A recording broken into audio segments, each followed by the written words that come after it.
Good morning, everyone. Rise and shine with Global Entertainment News Morning Box. I am your host, Busola, and joining me in the studio today is Ilan. Guys, we are taking our today's top story from Leadership and the Daily Post. Today's top story from the Daily Post. 2027 INEC Party. INEC doing everything to stop opposition against APC, says Amachi. An SY Minister of Transport Rotimi Amaechi has accused the Independent National Electoral Commission (INEC) of doing everything to frustrate the efforts of opposition political parties to form a force against the ruling All Progressive Congress in the 2027 general elections. Amaechi made the allegation on Thursday when he featured on Politics Today, a program on Channels Television. Every member of the opposition who belongs to the coalition is a member of the ADC. Are we stopping at that? The answer is no. I head a committee with the mandate of the coalition to pursue the registration of the All Democratic Alliance (ADA). Now, if INEC had registered ADA, we would probably not have bothered about going to the ADC. The political space is closed for the benefit of the APC. I come to say that the INEC chairman is not ashamed, he said. According to him, the leadership was deliberately delaying the registration of the opposition political parties. There's not going to be any word that we have not used to describe the INEC chairman during the 2023 election of how his stand comes out of actually picking a leader that many people know that was never elected or does not have enough vote to actually qualify him for that seat. If the INEC chairman is coming out again right now to actually put every stop or try all his best to actually not allowing any other party to emerge, just knowing that the APC ruling party is not going to be on the seat coming 2027, then we are going to say that the INEC chairman is working with the APC. And not right now, we don't even know if he's still going to win the election in the benefit of the APC, but we feels like this thing is not supposed to be like that. In Nigeria, that we don't have a free and fair election.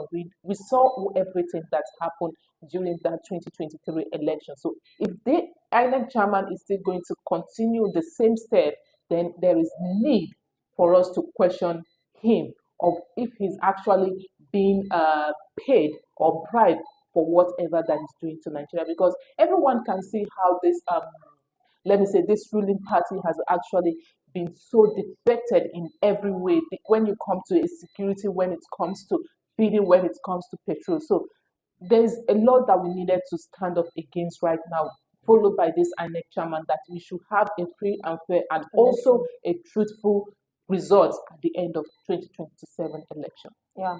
All right, let's move on. They beheaded my son before my eyes, licked his blood, mother narrates. The escalating gang violence in Kano State is spiraling out of control, with ordinary residents now becoming victims in the circle of revenge killings among thugs. Last weekend, a clash between rival gangs in Kona, Mayanka, Yasi, and Tudun Fulani led to the death of four people. Among them was Usman Hamidan, who was brutally murdered inside his own home. Daily Post spoke with his mother, Aisha Habib Hamidan, an elderly woman of nearly 80 who is battling with paralysis and has been left shattered by the loss of her only son. They broke into our house in the middle of the night.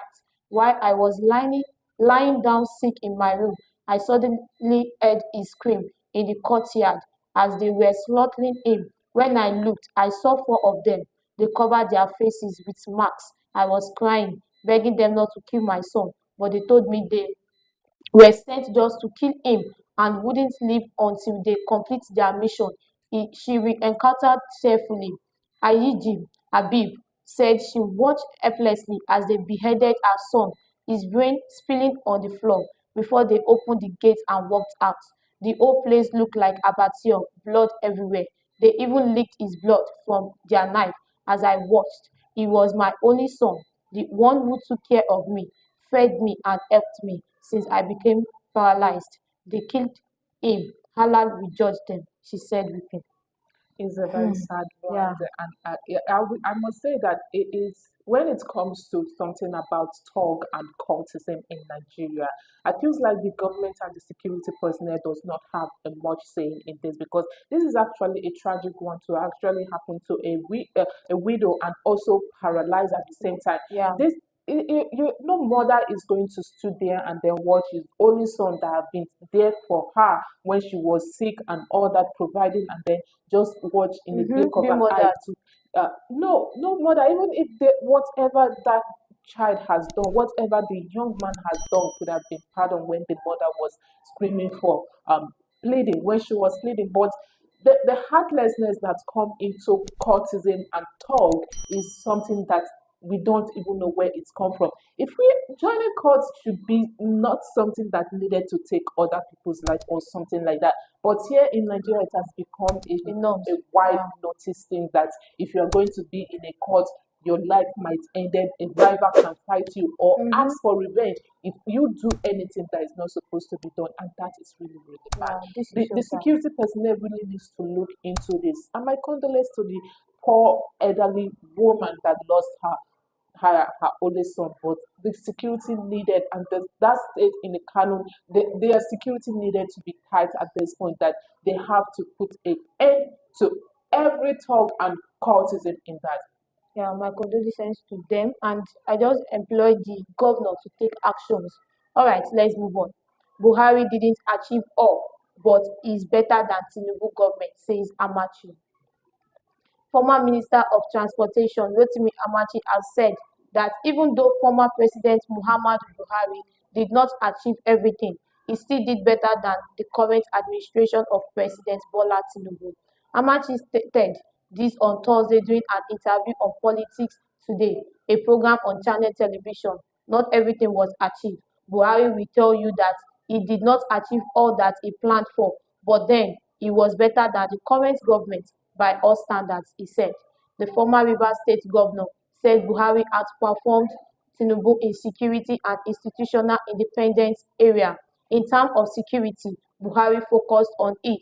In transportation, I am open to a new challenge. Again, the independence of INEC was higher in Buhari's government than now. Now, they can't even register a party because government officials are telling them not to. Those who apply to INEC for registration, their rents have expired, he said. He explained that his criticism of President Tinubu was not personal, stressing that he would have been the first to sing the president's praise if the administration was performing well.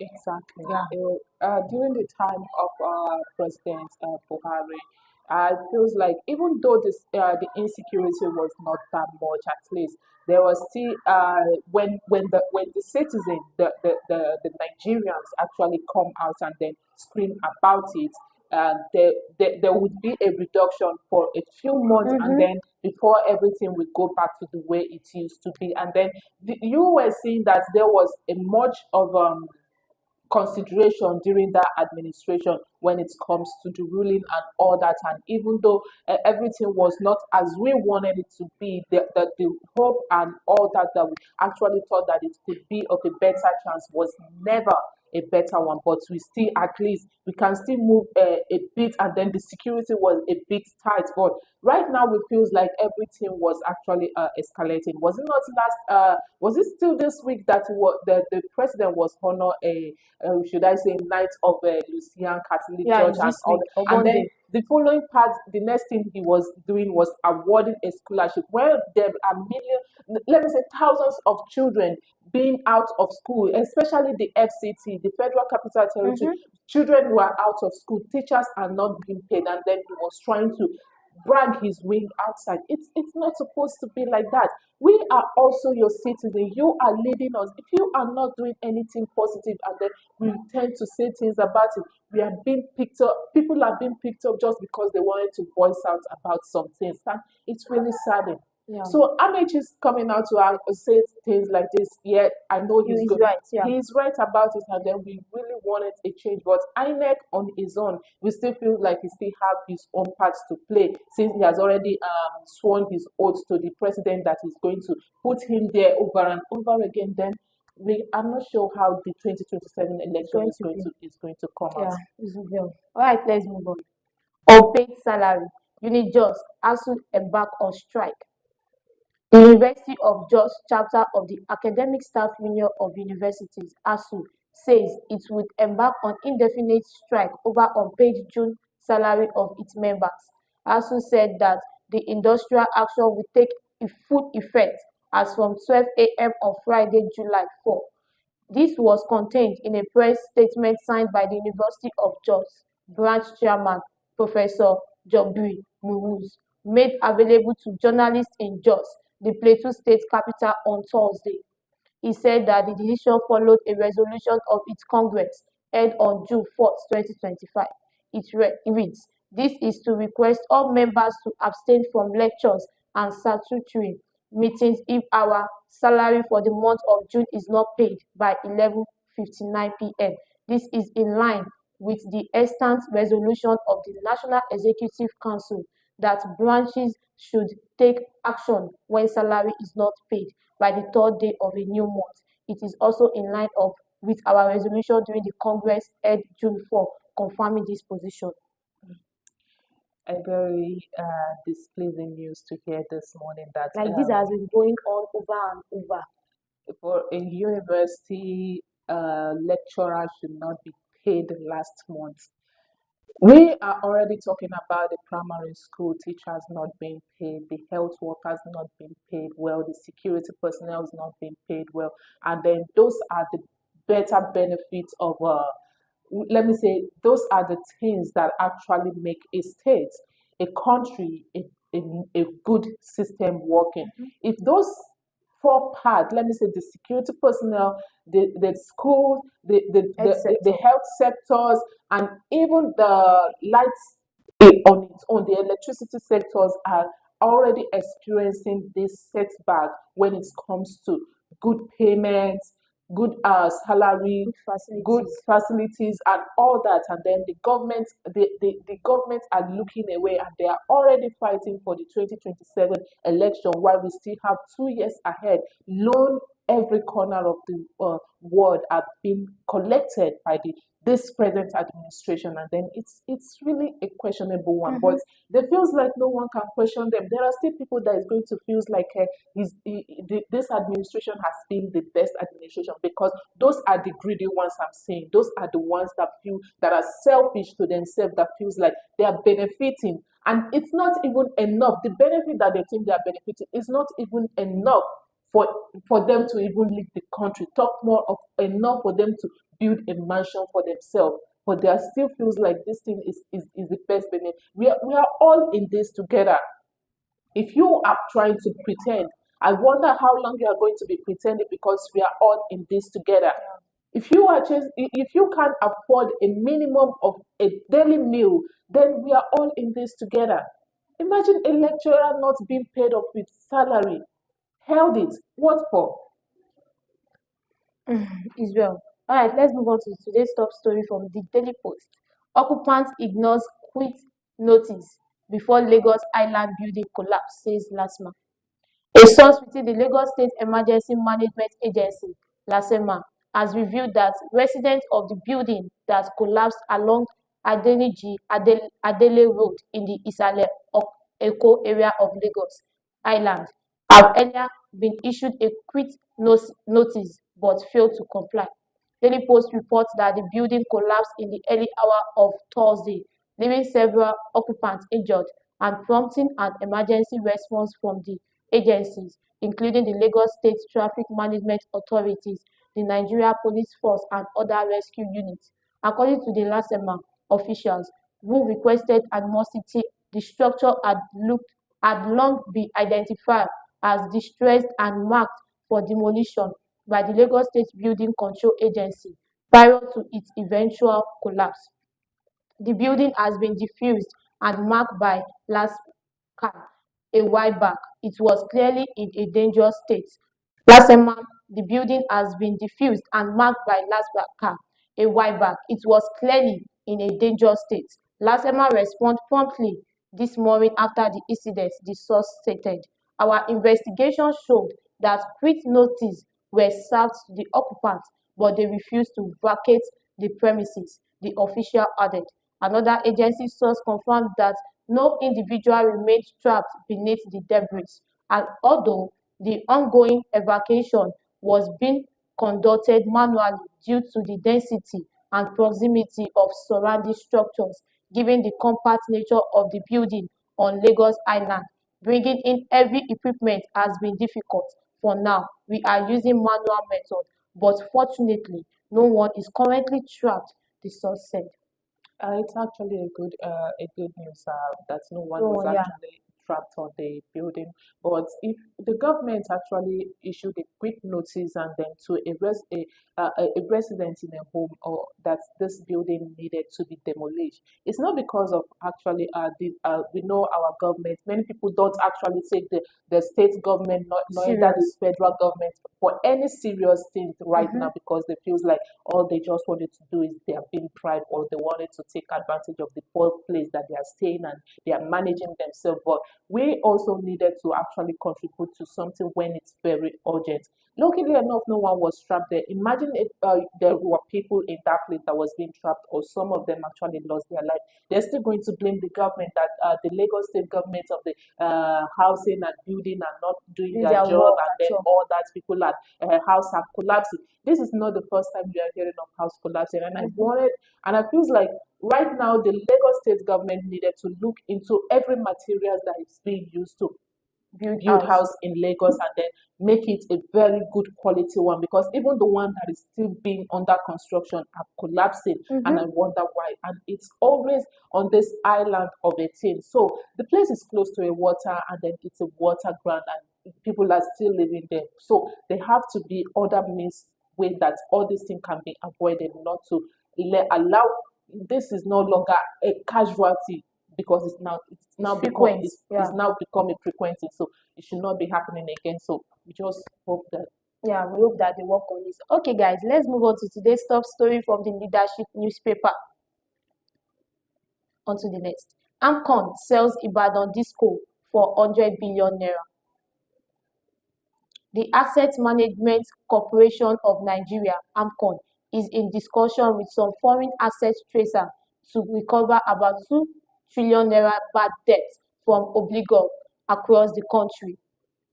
The Bad Debt Bank also said it has begun the resale of its assets following 18 months where sales were put on hold in a move to recouple some of the bad loans it inherited, confirming the scale of the Ibadan Electric Distribution Company (Ibadan Disco), one of the Nigeria's largest power distribution firms. AMCON promised that any assets that would be sold by the corporation henceforth would not be undervalued but command its true value. Speaking at an interactive session with media executives in Lagos on Thursday, its managing director CEO Gbenga Alade said, "We have also commissioned some foreign asset tracers who will help us locate where some of these obligors have hidden their assets across the globe." Similarly, he said, Arik Air is returning its profitability as it was second most significant airline last year, with just 4 carriers, even as AMCON's engagement with Afreximbank are yielding positive results. Aero contractor is also delivering massive value in the country. As of today, Aero is the only airline in Nigeria with an MRO, and that can only be the result of effective and prudent management, he points out. well, talking about this Ibadan discourse of a thing, we let me just put it as a general thing for the Nigerian that all the discourse in Nigeria are having the same Issue. issue if it's not being put in on the news yet. But it feels like there are other things that we really need to look into when it comes to this light of a thing, but it's becoming a something of a depth thing because every state is in a depth of when it comes to disco. even the FCT is in a depth of it, and then we are still trying to imagine that how can a working country that have a president, that have governors, that have senate, and all that be in a debt, and now here come the Ibadan are going to so of a 200 billion in a debt of at that matter that it's not supposed to be happening. It's even painful because I could remember, is it not last year or early this year when President Bola Tinubu went to borrow a huge sum of money, like is it millions or billions to repair the electricity grid that collapsed and all. But yet we have no changes, nothing.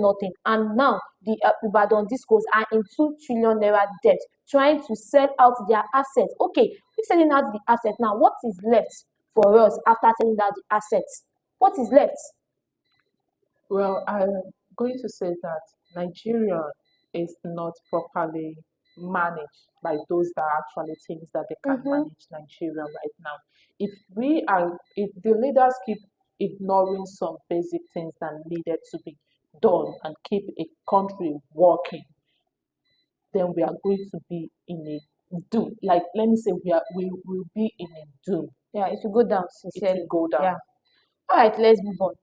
Custom intercepts and over 2,693 parcels of cannabis sativa to NDLEA in Ogun. The Ogun 1 Area Command of Nigeria Customs Service, Idiroko, on Thursday handed over 2,693 parcels of cannabis sativa intercepted by its anti-smuggling operative to officials of the National Drug Law Enforcement Agency (NDLEA). The contraband, which was compressed into coconut-sized pieces and wrapped in yellow cellophane, were neatly concealed inside the first bottom of an articulated Mercedes-Benz truck with registration plate number Lagos EPE 959YK. Speaking with journalists during the handing over held at the NCS Century at Idiroko in the Ipokia local government area of Ogun State, NCS area Comptroller Godwin Otunla said the cannabis sativa weighing 450 kilograms and having a duty payable value worth 172 million naira was intercepted at the Ilaro axis of Yewa South local government area while on transit to a yet-to-be-ascertained destination. The CAC further disclosed that a 39-year-old suspect, Williams Asare, driver of the truck, was also arrested alongside the contraband. Otunla explained that the interception made last Sunday, the 29th, 2025, was possible through the custom intelligence network, which trailed the truck from its loading point until it reached Ilaro. Go, talked about this yesterday that every news right now is carrying a news about drugs being traffickers being captured and all that. And with all the way the securities is in Nigeria, some are escaping and some are not. Some are Cannot. going free. Some are going free after even being caught. Some are bribing their way out Mm-hmm. at the station, and then they walk free and then still go back to whatever they are doing. Even though the NDALE are still trying their best to actually cope this let me say drug trafficking, cannabis selling, and all that. That I think they still need to make sure that they have a whole lot of information or probe into the whichever that is being caught. There might be a bigger fish out there that is Helping them, distributing yeah. this to them to for every distribution or every trafficking of it. So we really need to know that where this thing is coming from and where it's coming from and how They are hinting into it's being Nigeria. related Yeah. because there's a whole lot that needed to go on when it comes to drug. It's not just okay, I have my own branch here, I have my own branch. It's something that if one person is going to do it, one is here, the other is there, and then they have to keep Connections. exchanging their everything. So all this needed to brought into book and then know who and who is actually in this. Yeah, kudos to the NDLEA and they should keep up the good work. All right, let's move on. Pollution. Fresh human faces found inside fish bought in Lagos, says Ali Bioshu. Fresh facts have emerged that the pollution and contamination of Lagos State water bodies have reached their climax. Human feces are now found in most fish caught from the rivers.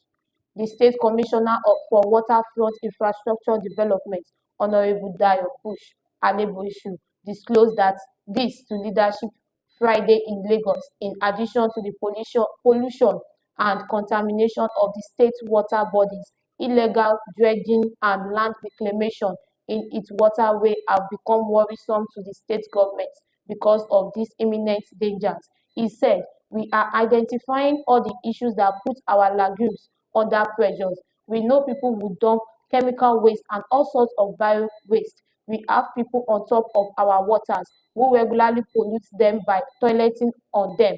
There, there were cases where tilapia fish were deserted in the Makoko area and they saw fresh human faces inside them. This is because the fish were feeding on the faces. Some would throw it away and some would clean it because they couldn't afford to discard it and buy a new one. So there are so many things.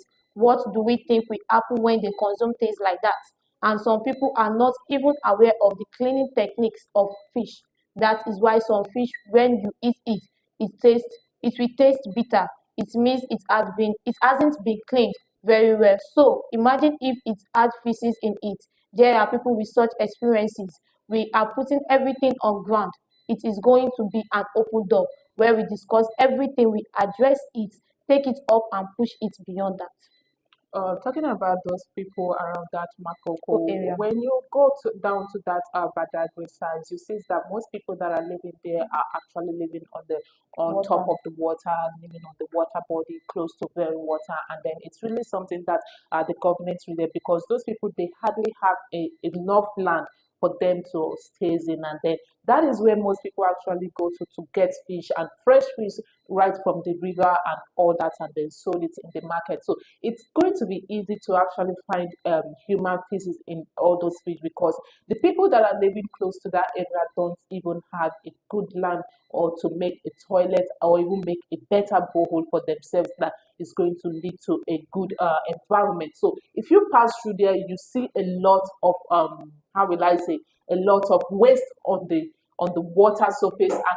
all that, and everything is becoming an alarm. So if the Lagos government needed to look into it, all these things needed to be given Checked. regulation, rules and regulation, provide the essential need for all those people so that those things should not occur again. There's a whole lot of pollution everywhere, and then even in Lagos, let me say it's becoming a norm that when you pass through Lagos, you're going to feel the stinkness on the air, and then you can't even bear. So At all. it's the government's work to actually look into this and then make sure that people are given the regulation. If you know that this place is where you catch fish from and sell it to the market, then it should not be a place for people to be educating there. It should not be a place for people to be throwing refugees They in should there. not even stay there. People are staying there. It has been their hometown. Most of them grow up there. But Dagre is also its own place for its own. So there are people staying there. So you can't actually ask them to live Leave there. the There place. are people that have been born and brought up on the water part, so that is their home. So instead of that, there should be a very place that needed to be demarcated for them that are staying there, for the human that are staying there, and those that know that they are rearing fish and selling them. So that is it. All right, viewers, we've come to the end of today's show. Thank you for joining us today on the Breakfast Show. I've been your host, Bisola. I hope you enjoyed today's program.